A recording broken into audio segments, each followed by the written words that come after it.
Hi everyone, this is Dan from DEJAN SEO. Welcome to new issue of Hangouts on Air. This week we're discussing link building tactics and outreach methods, and we're featuring a company called Ausdom.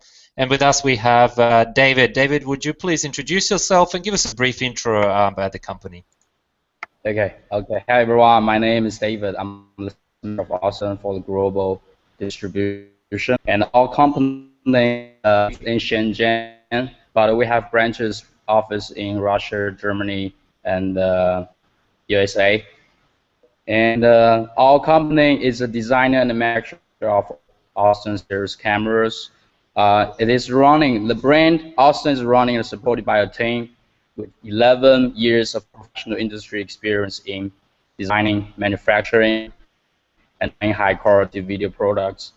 And our aim out of our company's vision is to offer our customers globally with the best innovative cloud cameras, and with the best part is with the competitive price.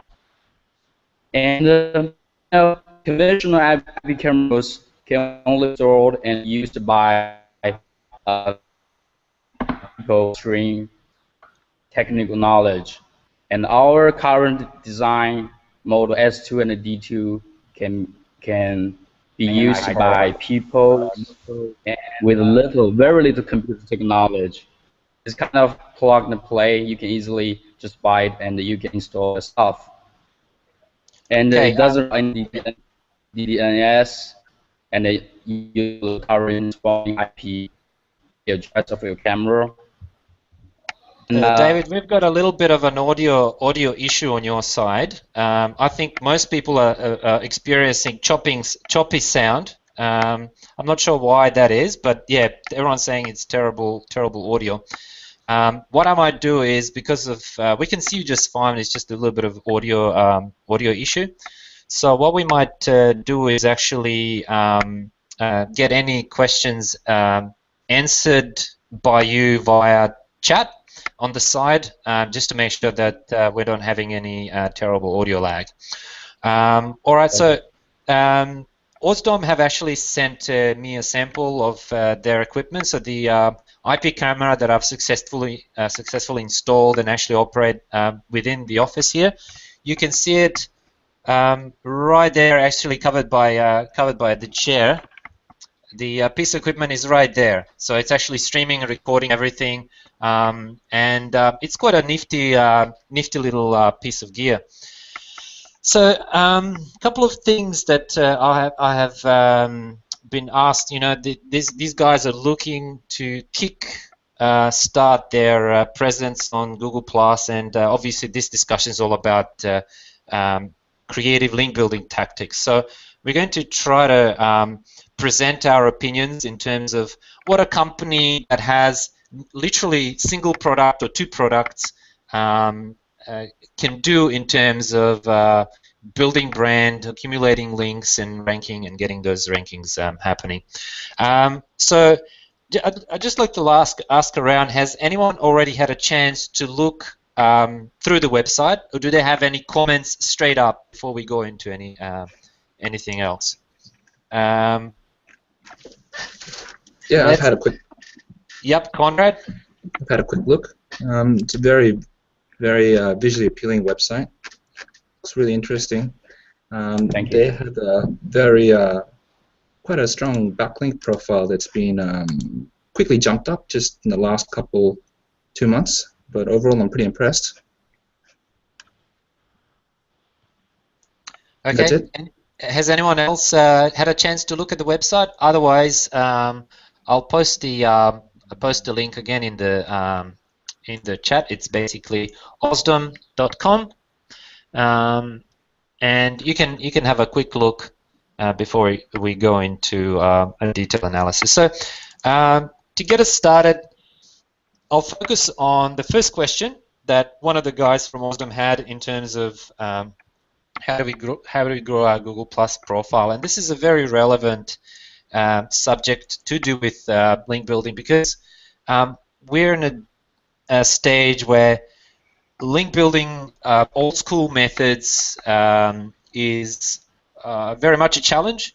So I think companies that manage to build brand reputation and that have a lot of great content can generate links a lot easier. And for this, I'd like to maybe discuss with David how is the company connected in the business world. Considering your audio is a little bit of an issue, maybe you can type your answers. What I'd like to cover up front, to give you a bit of time to think while we're debating this, is to think about connectivity of the company in the business world. So, David, can you think about things like your suppliers, people that you hire and engage in the industry, starting from where your office is located, to your cleaning company, to people who supply materials to you, people who you worked with for web design and everything else. So spend maybe 5 minutes and just jot down any ideas in the chat as to who are the people, companies, and businesses that you're connected in the business world, and think about things like staff, CEO of the company, directors, how they involved in a variety of activities, and perhaps we can explore those relationships along the way. All right, well, you think about those few things. I'll kick off with a few things in terms of Google Plus and how you guys can get your Google Plus presence a little bit more on a little bit more serious level, so you can start leveraging it for things like link generation.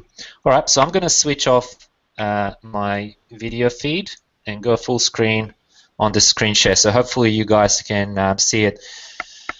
All right, so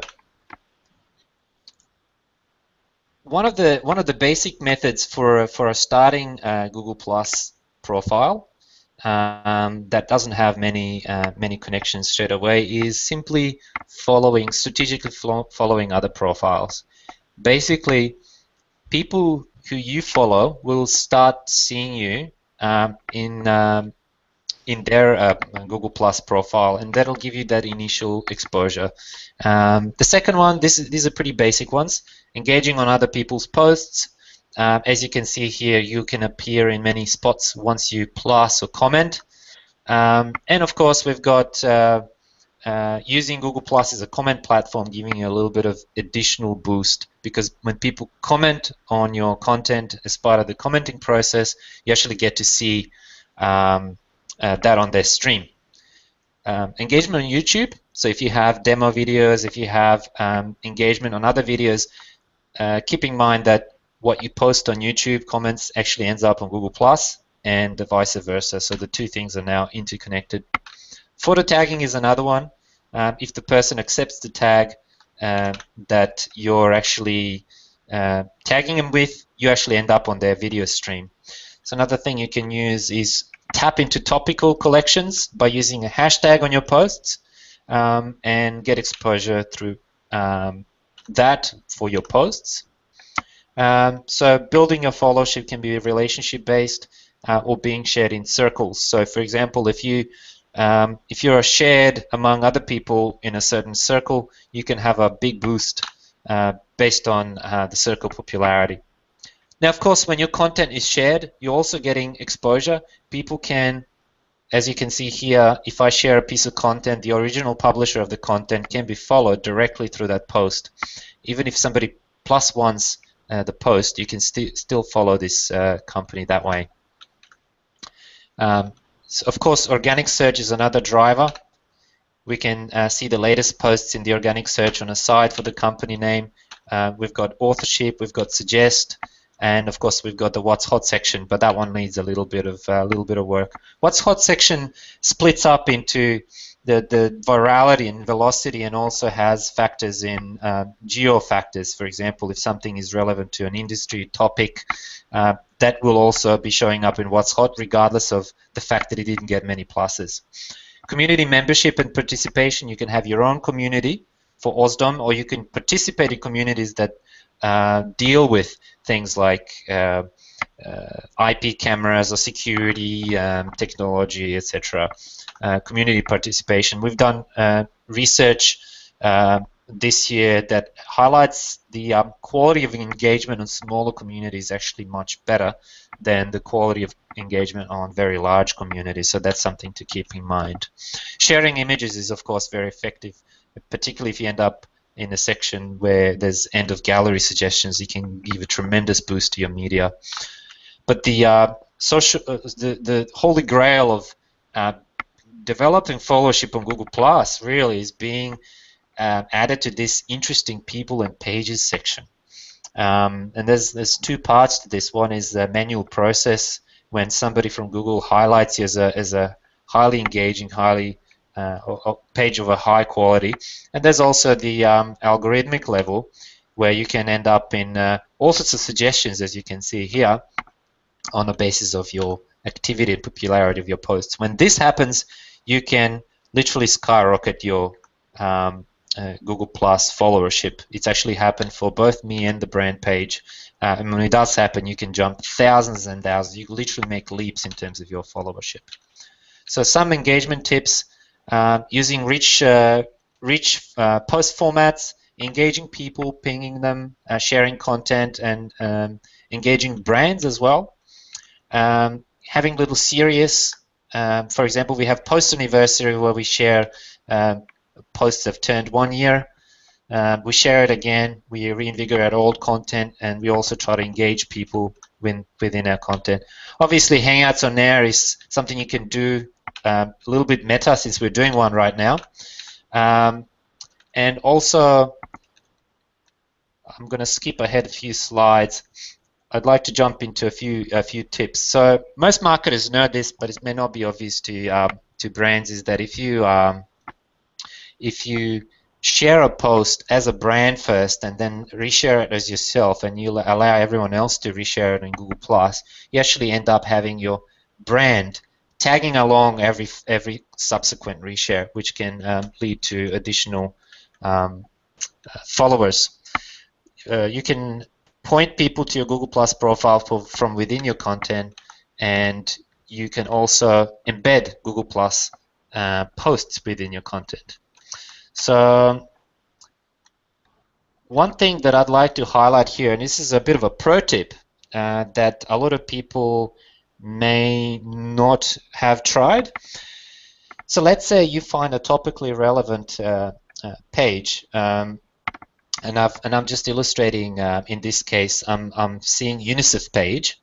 I'm finding this page because it's of a high authority, has a lot of followers. So what I like to do is I go to circle count and I suss out pages that UNICEF has in their circles and that have UNICEF in their circles as well. So I go and investigate these circles, and I actually get to discover a lot more pages on Google Plus that are of a similar type. So what I do in that case, I follow each and every single one of these pages for as long as they make sense from the point of view of followership. Some of these pages tend to follow back, some of these pages don't, but you actually end up as one of their visible followers, and you get to see your followership increase if you apply to a little harmless schemes like this. So I'll break the presentation at this point, and I'd like to jump into actual link building ideas. So see if anyone from the panel has any concrete ideas in terms of what Ausdom could do to generate links for their business, considering their business model, 2 products, IP cameras. What could they do? Do we have any ideas from the panel? All right. It seems like everybody's shy, so I'm just going to put Conrad on the spot and see if he can give us some ideas of his own. Make sure you unmute your microphone. Yeah. I've been unmuted. Yeah, well, they are IP videos, so something creative, something movie-ish. I like, what were those things called, where some people suddenly appear out of nowhere? Maybe that's an idea, something that that captures the audience. Flash mob, maybe a flash mob IP, because it could go anywhere. So maybe that could produce some natural, interesting links. Cool, I like the idea. Do we have any more input from within the panel? Otherwise, before everyone else jumps in, have we got, is James with us? Is he just a listener, or is he also with the microphone today? Hey Dan, can you hear me? Hey James. Hey, how you going? Yeah, sorry, I'm just on a different laptop. So I had a quick look at the link profile for the site actually. A lot of concerns, 63% cloud camera experts, surveillance camera, 34%. All backlinks have been built from low quality directories. That would be the big red flag that sticks out when I first had a quick look at the site. I mean, in terms of creative link building, there's a lot of things they could do.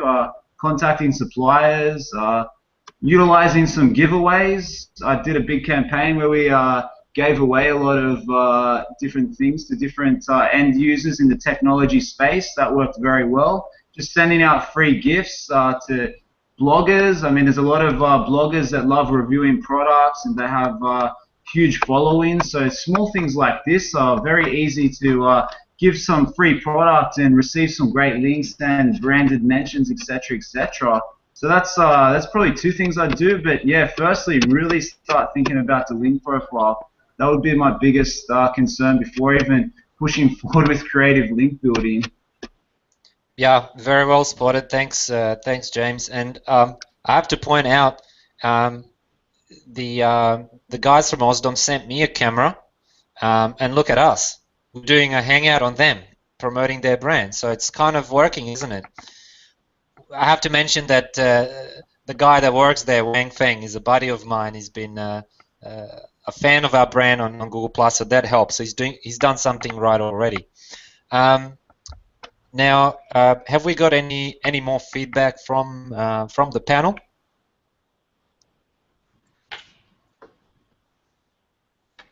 Everyone is way too shy, it seems. Have we got anything from Jim? 有网友问了，我们才要回答；没有网友问就听着就行。No? Okay. Nothing from me, Dan. Sorry, buddy. Nothing from you, Jim. Okay, no worries. All right. In that case, I'll steal the limelight for a little bit with some of the notes that I've made about what these guys could do. One of my activities that I tend to do first up would be the reverse image search. So basically, when I look at a brand that is of some significance, and obviously the guys that we're looking at today have already some significant presence, considering their products are being sold all around the world. So first thing I like to do is literally take their logo and do a reverse image search on it. So there's a really easy way to do this through Google's own interface, and I also have a plugin that I've done myself. You can just right-click on an image in your Chrome, and it gives you search results from Google for that particular image. So what I like to do is go through the every instance of their logo on the web where somebody's talking about this company, mentioning the company, and I can repeat the same process with the actual product image or a reference of the brand itself. What I do is I compile a list of all the places who've displayed the logo but not linked to the company, or displayed their product, not linked back, or mentioned them but didn't provide a live link. So using that as my starting list, I then go and reach out to these people, see if these mentions and these logo displays can somehow turn into links. All right, I'm gonna jump into the Hangout page and share with the event page and share with everyone what I mean in terms of reverse search, and I'll paste it here in the chat as well. In the meantime, have we got any more link building ideas? There's a link coming from James.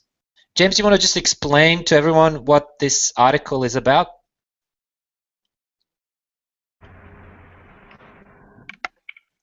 Yeah, sorry about that. Oh, the article was basically a campaign that we ran where we sent out around 20 USB bottle openers to different experts in the SEO field, and it was just a quick little case study to show what links it drove and what type of mentions, etc., etc. So it was quite a successful campaign.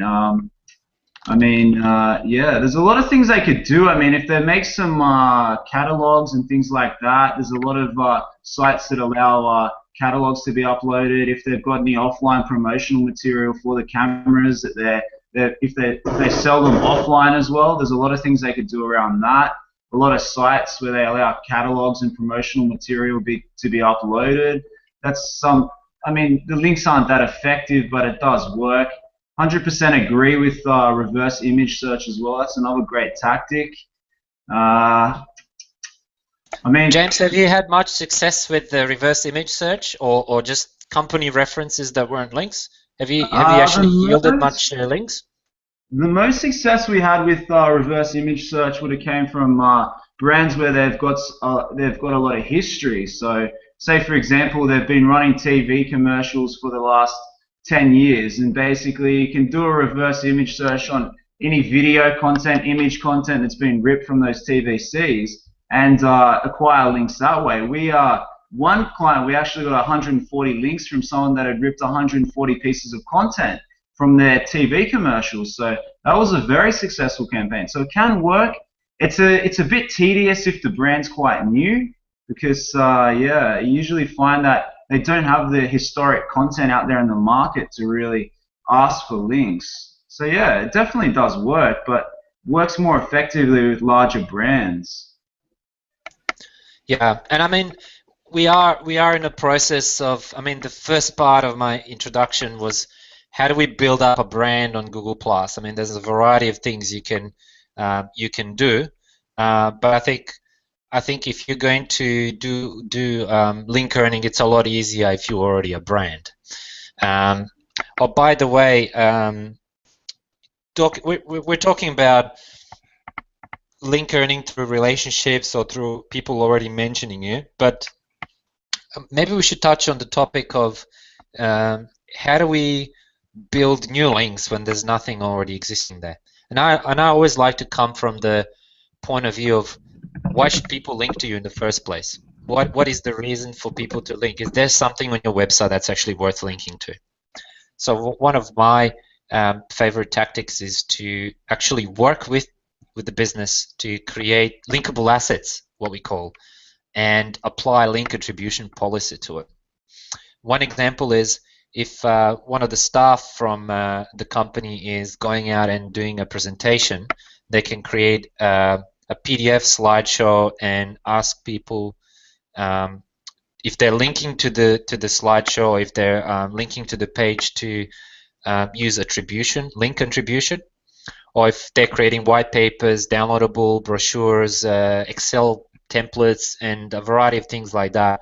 You can give people the right to quote and use your material, given that they provide link attribution. So the link has to point towards your website. Of course, you have to be careful with that type of thing, that you don't make link placement mandatory with certain keywords in the anchor text. James has already pointed out that these guys are probably pushing cloud cameras a bit too much to be safe from algorithms like Penguin. But I think creating linkable assets and applying attribution policy is great. One other thing, what I like to do, and this is probably something that I'm presenting for the first time in a Hangout or in public, and this is a method that I'm particularly fond of.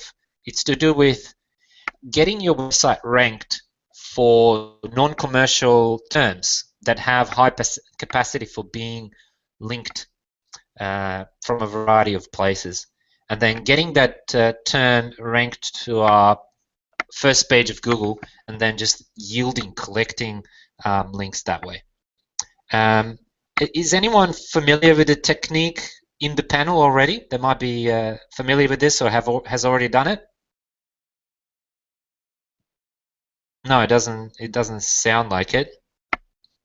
Okay, James is pointing out that camcloud.com has some good link building ideas. So I'll just post the link in the page as well, so people can have a look. All right. So what I'll do is I'll outline my process and my logic in terms of the ranking for non-commercial terms. This has occurred to me first time that I could exploit this when I found one of the highly ranked terms and highly visited high traffic keywords in our Google Webmasters tools, and it was something to do with women's rights. I think it was a page, and we had a page on our blog that mentioned the term, and it ended up somehow on the first page of Google for this particular term. It was a non-commercial term. It wasn't particularly competitive, but there happened to be a lot of search volume for it. And I thought, what if we could do this on another level? What else can we take and create some sort of resource that would get quoted on the web a lot? So my next attempt was one to do with the mobile phone usage in Australia. So what we did, we collected a bunch of data sources, and so this is a technology-related topic.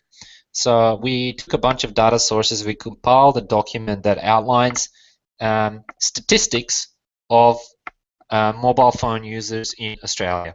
We uploaded the document and put it up on our website. Within a month, we started getting links to this page, and it was done by people working on white papers, working on research and studies. They're actually quoting us and citing our facts as the primary source.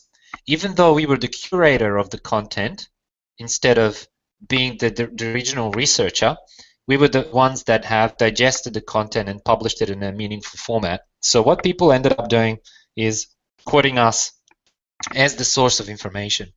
So what I'll do now is I'll actually share a specific example of how this happened, and I'm sure a lot of you will appreciate this type of information. So I'm sharing it in the chat here. I'm sharing it in the links on the Hangout page. So if you have a look at this URL, you will see what I'm talking about. So for the benefit of those who are not able to reach the link, I will switch onto my screen share and show everyone what I'm talking about. All right, here we are. So this is actually a government website. It's called Australia's Chief Scientist, and they discuss a bunch of science and technology issues. So what I'll do is I'll just zoom into this content. I should have to mention that government websites are typically high trust, and it's really worth getting a link from there. All right, so where is our link? Well, it's right there.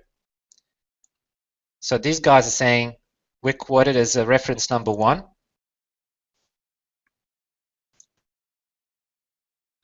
So they say various primary sources collated in DEJAN SEO report. Smartphone usage in Australia 2011, and they're providing the link to our page. So here you can actually see what we did.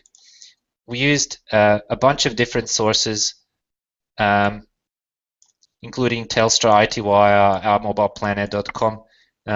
To compile this, we have some statistics, we have table, demographic breakdown, and some bar graphs as well. So this took a few hours of research and maybe half an hour to put together as a post, and it ended up earning high quality link, including links from the government.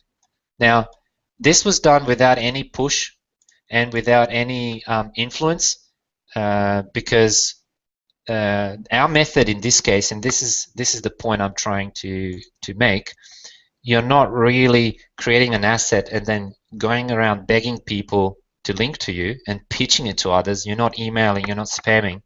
you kind of like, it's an inbound method. So you're basically creating a valuable asset, and then you sit and wait.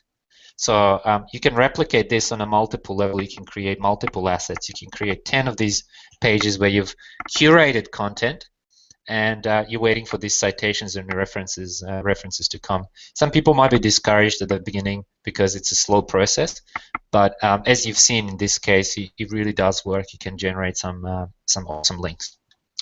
All right. Now I've been rambling on for the last 15 minutes. Let's see if we've got any more creative link building ideas for guys from Ausdom in the panel. Feel free to unmute your microphone and go ahead.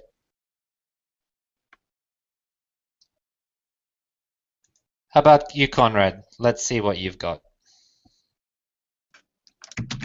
Yes, can you hear me? One Yes. of the things that I like to do is check out the Wikipedia page and to see if it's actually useful or not. In this case, we're pretty lucky. The IP camera has a little bit of information, but I think it could be beefed up. If you spend a little bit of time just doing a bit of content curation, it's very easy to pop in your own link. So a Wikipedia link to your site is very nice. That's me. Are you suggesting for them to edit the Wikipedia article and get a link in there? That's right. There's nothing wrong with that. You're adding value and you're making the resource as a whole much better. You'll see that the information on the Wikipedia page isn't all that good. They can make it much better. They're a research development firm, so I'm pretty sure they could come up with something useful. I bet you $100 they'll get deleted. Really? Yeah. How about Jacek? He usually has great ideas. Do you have a microphone, buddy?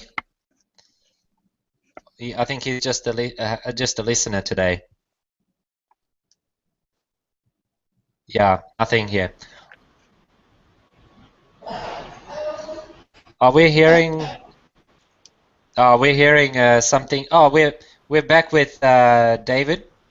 Now, David, have you had a chance to think about the relationship that Ausdom has built and something we might be able to leverage? Actually, we want two channels to talk with our internet users because basically our products are sold by the internet. Okay, not sure what you mean in this instance. You wanted to, oh, okay, so I suppose you wanted to reach out to the user base and base your connection that way. Okay, I see, cool. Yeah, I think one of the we've got a piece of feedback actually coming from Jacek. He says I would try to target webcam websites such as this one. Okay, so what I'll do is I'll just share my screen. So Jacek is suggesting to target websites and try to collaborate with them in terms of potential. Well, how would we do it with these guys? Would this be an advertising option, or would it be some sort of? I'm not really sure what approach you would take.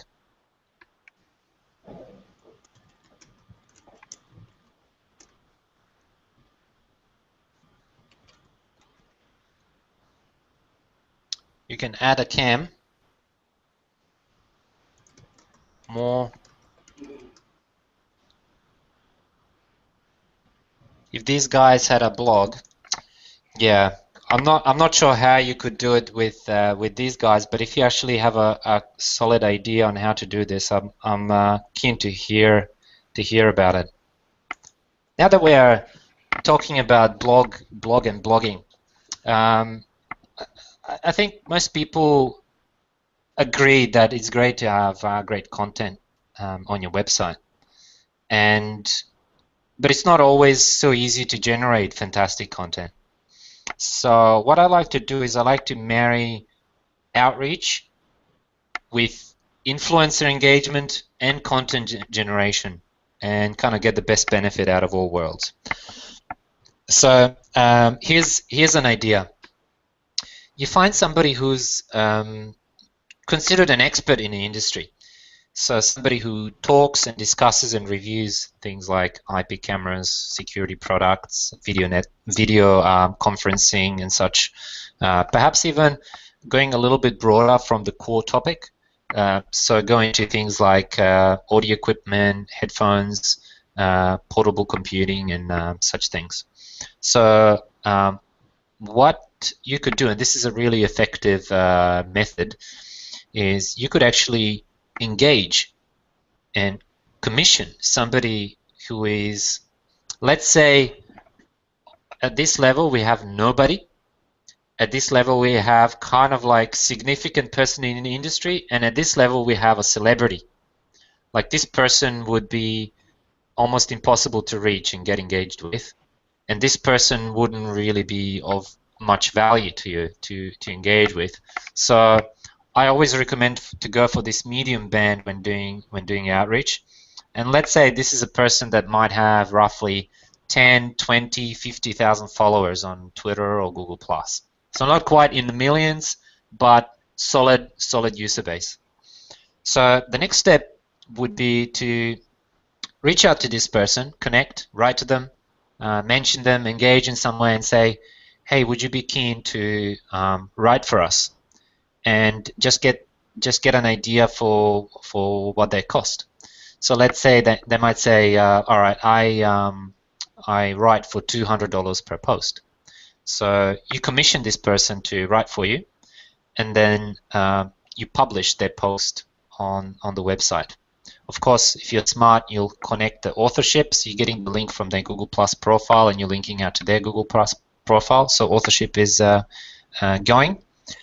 Now, next thing that happens is they wrote this post on your site and they were paid for it. So it's a commercial deal, but they still feel like they've put a little bit of effort into this post. So the likelihood of them sharing this URL is a lot higher than if you just ask somebody out of the blue, oh, can you share this URL for me? So basically what this boils down to is you're essentially tapping into the social network of 50,000 people by engaging the author with that followership to write for you for your post, for your blog. So commissioning people from the outside to write for you who have some significance can be a really effective method. Do any of you guys know how would you go about finding these people? Where would you start? Do you know any tools to get this going? Ausdom, follower wonk. Follower wonk. Yeah, I'll share that link. Yep. What was the first one you mentioned? BuzzSumo.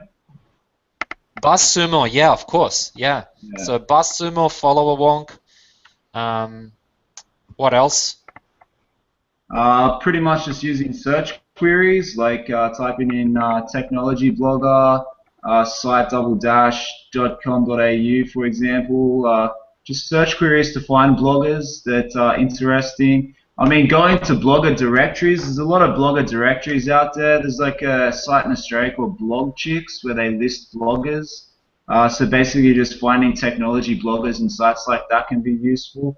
There's so many ways you can find bloggers. Even just searching on Twitter, like doing a simple search on Twitter, the related keywords to the products that you're targeting, you can find people. It's amazing. Yeah, they're really great ideas. I'll just update our page with BuzzSumo and a couple of others that you mentioned in there, so people can go and follow a wonk, of course. Now we should probably mention SourcePortal. Has anyone been using that? Yeah, I've been using it. Yeah. How's your experience with SourcePortal? I think it's mixed sometimes. It really depends on the journalist that they're utilizing. Sometimes you put a pitch into a journalist and they don't really want to listen. It's a really hit or miss site, and I think recently the content on there seems to have gone downhill a bit. I think sometimes it could be better just to utilize a PR agency or contact journalists directly on Twitter with stories, because I've noticed SourceBottle has got a little bit spammy in the last few months. Yeah, as more people know about it and get to it, yeah, of course, it'll be a bit spammy. What about things like LinkedIn and Google Plus, or using Ripples? Has anyone used Nodex? No? It's a pretty nifty tool for analysis of Google Plus network. I think it's worth checking out. Now there was another one that's similar to SourceBottle. Can anyone think of it? Called Harrow, I think. Yeah, help a reporter out. That's it. Yeah. Yeah. So help a reporter out is another one. So basically, for those who are not familiar, how this works is journalists are looking for stories. So sometimes they like to reach out to people in the industry or field who might have a clue. So they just kind of like put out, hey, who can help me with this? So you invest a little bit of time contributing to their story, and you might end up, it's not guaranteed, but there's a chance you might end up being featured in the story. So that's another method you can use. So we've got a contribution here from Jim. Jim, do you want to explain what you mean? Because I actually haven't used it. Is that a tool or? Yes, mate. It's a circuloscope. It's Ethan. Can't give his surname now. He's writing it, I think, from Iran. But it's been a tool around since the start of Google Plus, and it just gets better and better. But it does have the feature that it'll go through your followers and tell you how many followers your followers have. So I was thinking maybe that would be good. Right. Jim, do you have a URL for the circuloscope? Yeah, I'll find it for you, mate. Back in a moment. Great. I'll Google it myself and see if we can share it with. It's just circuloscope.com, isn't it? Yeah, I think I've got it. So I'll share with the community on the Google Plus page. So, Will, have you got a microphone, mate? I think you wanted to add something to do with credibility of Harrow. Be good if you can elaborate on that, because I haven't used it in a long time, actually, to be honest. No microphone. Okay. Yeah. All right. No problem. So yeah, just the guys having a chat on the side discussing that help a reporter out and SourceBottle. Just be careful, watch out for quality. Some of the funny business happening there. I think most people. How do you influence journalists in other ways? I mean, get a list of journalists' emails at hand and somehow contact them when you have an interesting story, I suppose. Yeah. All right. I'll have to check out this circuloscope thing as well. Now, going back to link generation, we talked about building up of the linkable assets, creating curated content, being the one that people reference. So what I like to do is actually just measure the natural links that I generate day to day.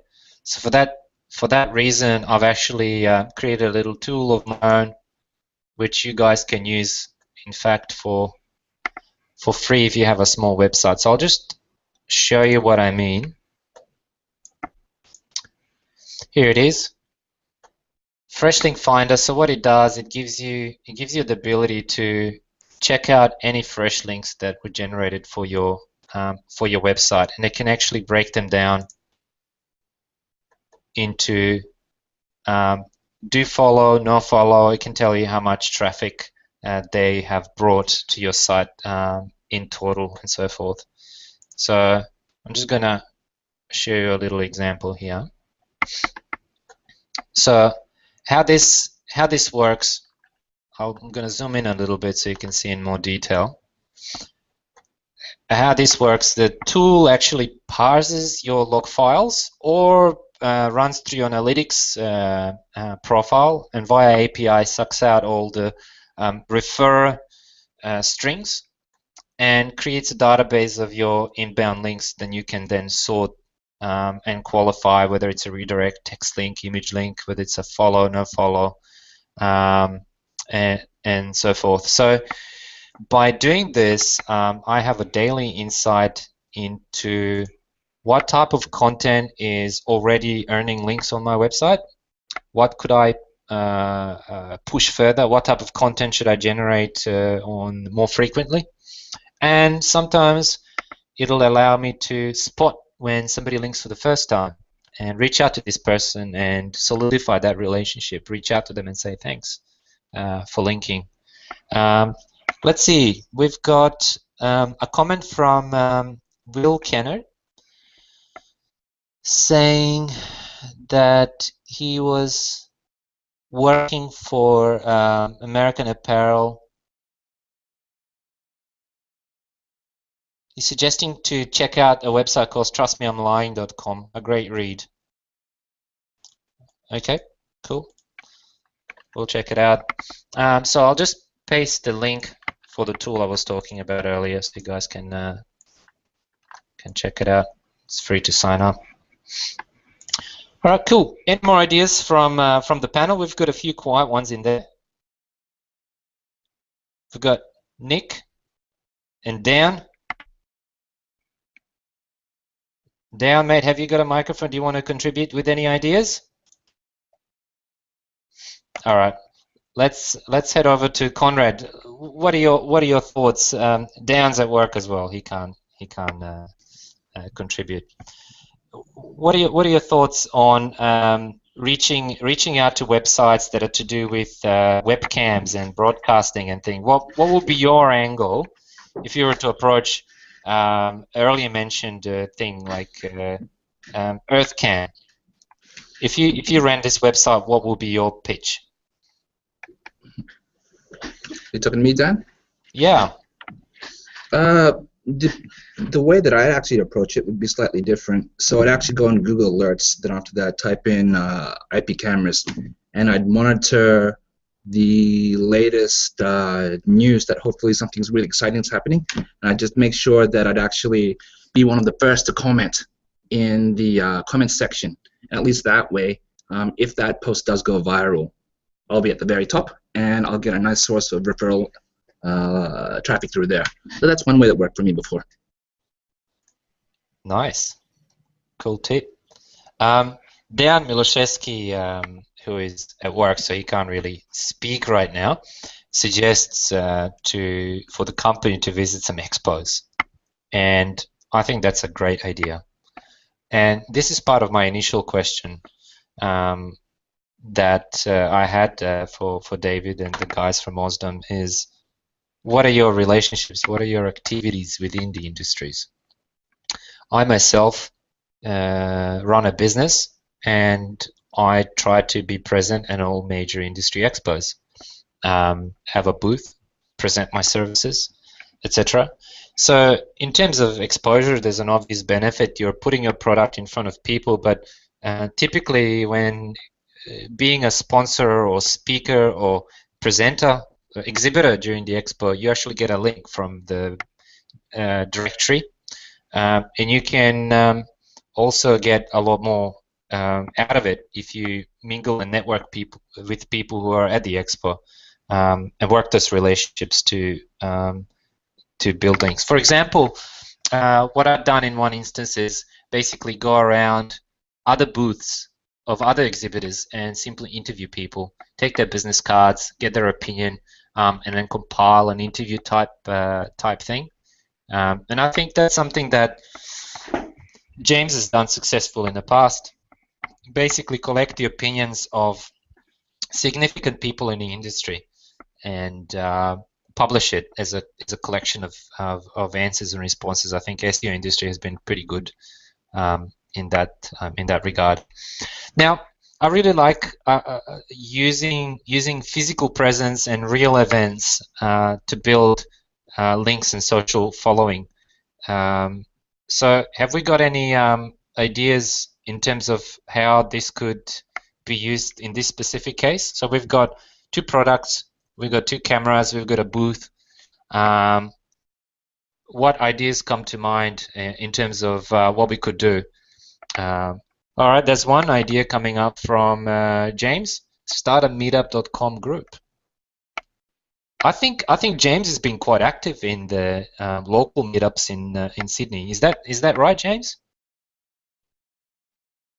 Yeah, so we run a monthly event. It's called Online Marketing Sydney, where we basically have an industry expert come down and give a free presentation every month. It's pretty much just a networking event. You could do something around technology where you have like videographers or anything like that every month. Different people come in to give presentations, and something where you can promote the product and also run an event. It's a bit more of a difficult product compared to a service.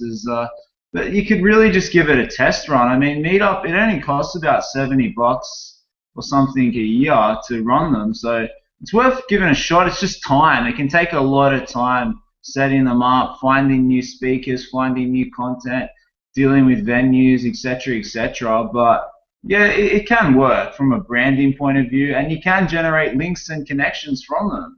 But it's a long journey.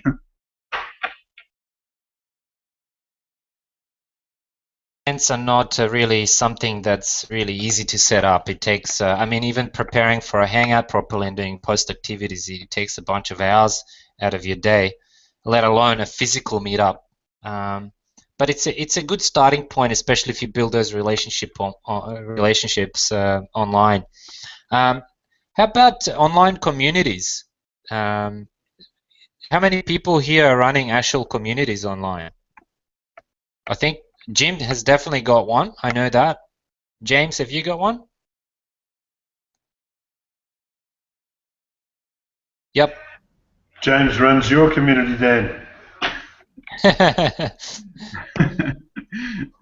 I've basically got a few different Facebook pages, different Google Plus communities, things like that, where we connect with different communities on branded properties and things like that. I think another big thing that is definitely worth mentioning is looking out on forums and things like that and getting involved in discussions. So many technical forums. People always asking, what's some new camera gear that I should buy?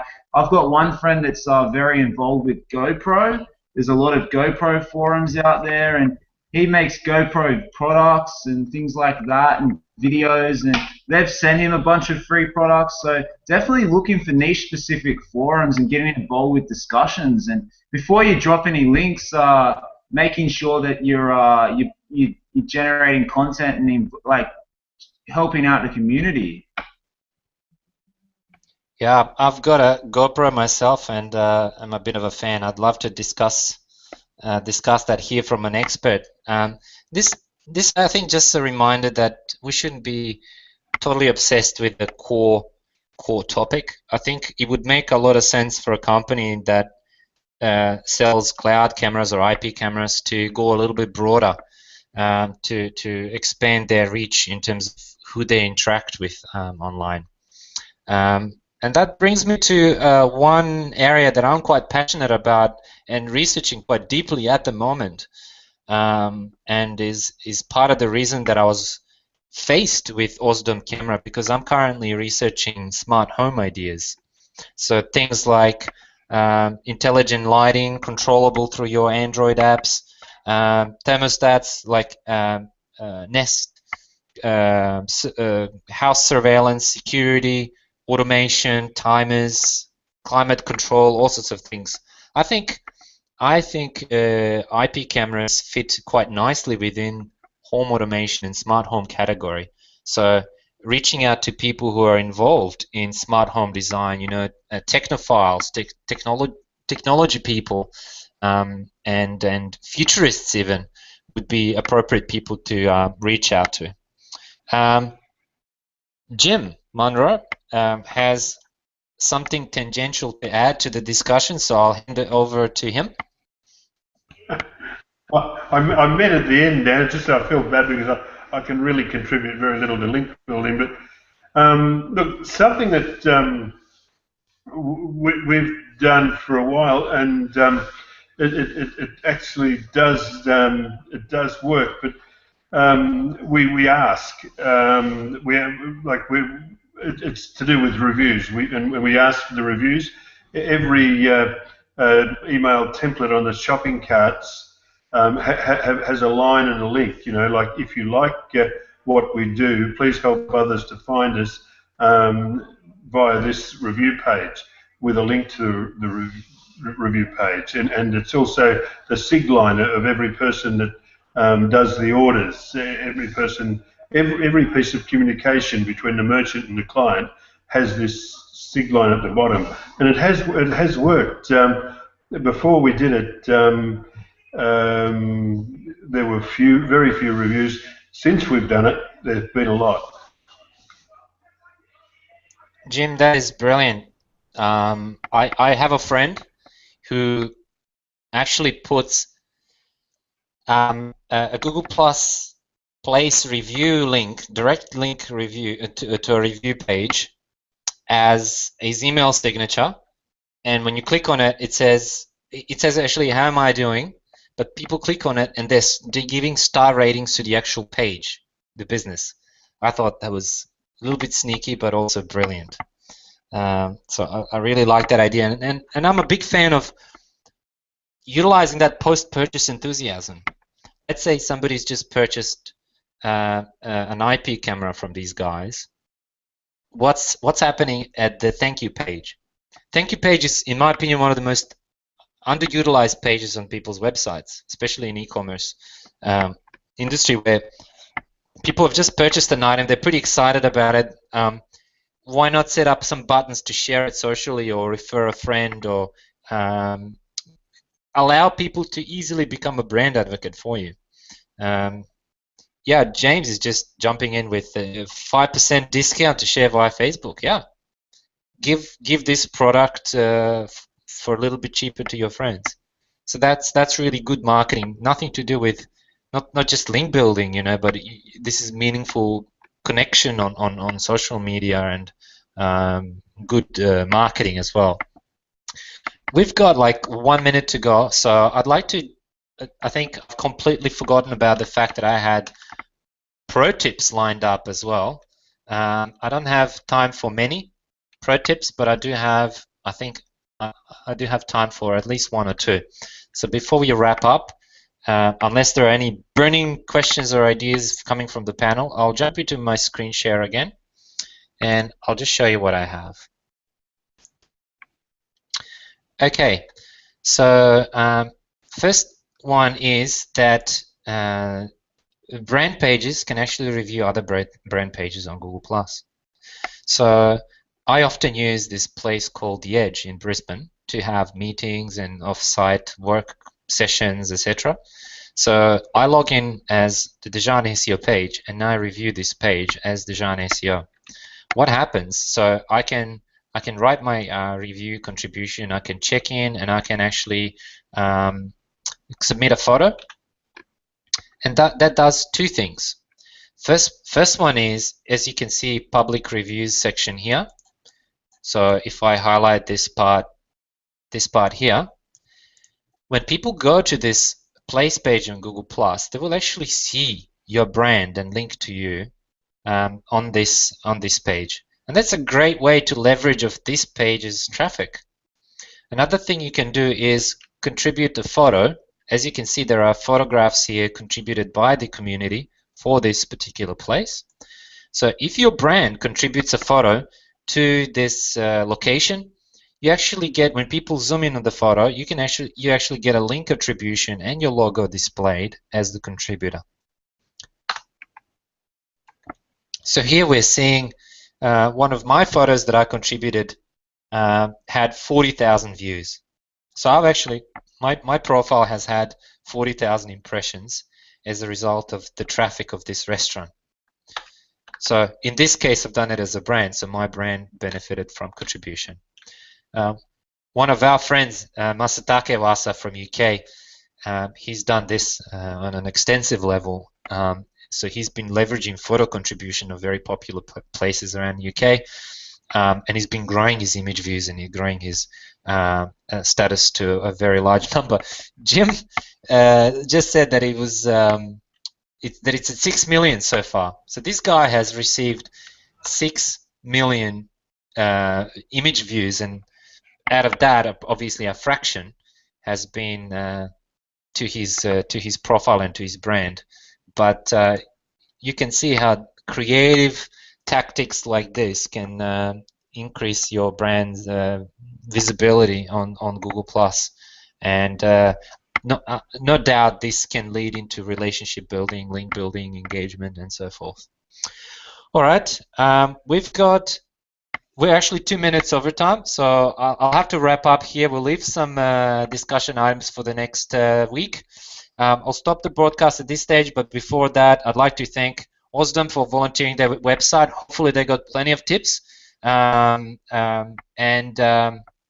material to work with to improve their online marketing and link building. And I'd like to thank all our panelists and everyone who's contributed with the ideas. All right, so this was the first in a series of link building tactics. We'll see you next week, and see you guys in another session. And remember, after this, we've got Jim. Jim, do you want to do a quick pitch before we wrap up for your upcoming hangout? Thanks, mate. Episode 95 of Dumb SEO Questions in 2 hours' time. Brilliant. So if you have any questions, no matter how silly or stupid, it's all welcome. We'll jump in and answer them for you. All right. See you guys next week. Bye-bye. See you then.